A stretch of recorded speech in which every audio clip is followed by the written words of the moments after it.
Allahumma barik wa salli wa sallim nahmadu wa nusalli ala rasulil karim amma ba'.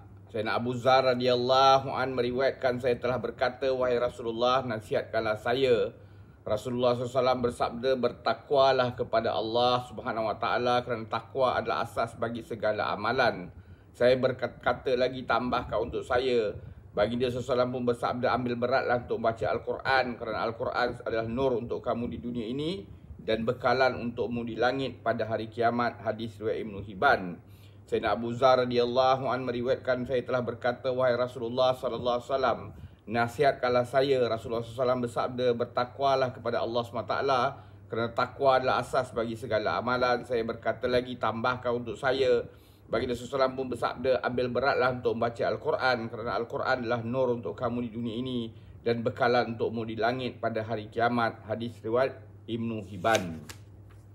Sememangnya sifat takwa adalah asas bagi segala amalan baik. Siapa yang hatinya ada perasaan takut kepada Allah SWT, maka tidak akan berlaku apa-apa maksiat daripadanya, dan tidak juga dia akan berasa sebarang kesempitan. Wa may yattaqillaha yaj'al lahu mahraja wa yarzuqhu min haitsu la yahtasib. Dan siapa yang bertakwa kepada Allah Subhanahu Wa Taala dengan mengerjakan suruhannya dan meninggalkan larangannya, nescaya Allah akan mengadakan baginya jalan keluar daripada segala perkara yang menyusahkan dan memberinya rezeki pada arah yang tidak disangka-sangka.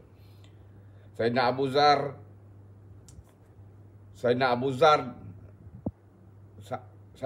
bertanya kepada Nabi SAW, ya Rasulullah, nasihatkanlah saya. Pertama-tamanya baginda SAW menasihati beliau supaya bertakwa. Baginda SAW menerangkan bahawa takwa adalah asas dan tunjang segala perkara. Sayyidina Abu Zar radhiyallahu an berkata lagi, tambahkan lagi nasihat untuk saya. Rasulullah SAW bersabda, hendaklah kamu mengambil berat untuk baca Al-Quran dan berzikrullah kerana Al-Quran menjadi nur di dunia dan bekalan di akhirat. Ya, Abu Zar radhiyallahu an terus meminta nasihat tambahan. Dan baginda SAW memberitahu, elakkanlah diri daripada banyak ketawa kerana banyak ketawa akan mematikan hati dan wajah akan hilang seri. Banyak ketawa memudaratkan rohani dan jasmani. Sayyidina Abu Zar radhiyallahu anhu meminta untuk ditambah lagi. Rasulullah SAW bersabda, teruskanlah jihad kerana jihad adalah rahbaniyah umatku. Rahbaniyah adalah amalan rahib, iaitu orang dalam kalangan umat terdahulu yang telah memutuskan semua hubungan duniaan dan hidup hanya untuk Allah Subhanahu Wa Taala. Sayyidina Abu Zar radhiyallahu an meminta nasihat lagi dan Rasulullah SAW bersabda, bergaullah dengan orang miskin dan fakir, jadikan mereka sahabatmu dan duduklah bersama-sama mereka. Apabila Sayyidina Abu Zar radhiyallahu an meminta nasihat lagi, Nabi SAW bersabda, lihatlah orang yang rendah pada kamu supaya amalan bersyukur menjadi kebiasaanmu dan jangan melihat kepada mereka yang lebih tinggi darjat daripada kamu. Jika tidak, mungkin kamu akan memandang hina terhadap nikmat-nikmat Allah SWT yang telah diberikan kepadamu.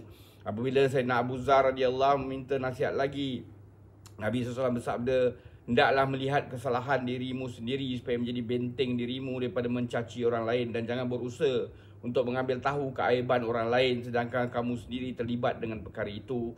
Untuk sabitkan kamu bersalah sudah memadai dengan kamu mengambil tahu keaiban orang lain, sedangkan keaiban itu terdapat pada diri kamu sendiri. Walaupun kamu tidak menyadari keaiban itu, kamu akan bersalah jika sekiranya kamu menuding jari ke arah keaiban orang lain sedangkan kamu melakukan keaiban itu.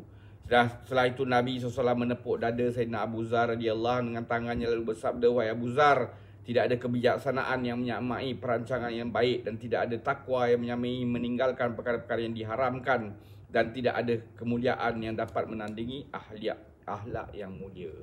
Semoga Allah SWT bagi kita taufik untuk kita ambil iktibar, amalkan dan sampaikan. Subhanallah wa bihamdihi, subhanakallahumma bihamdika, asyhadu an la ilaha illa anta, astaghfiruka wa atubu ilaik. Subhana rabbika rabbil izzati amma yasifun wa salamun alal mursalin. Alhamdulillahirabbil alamin. Taqabbalallah.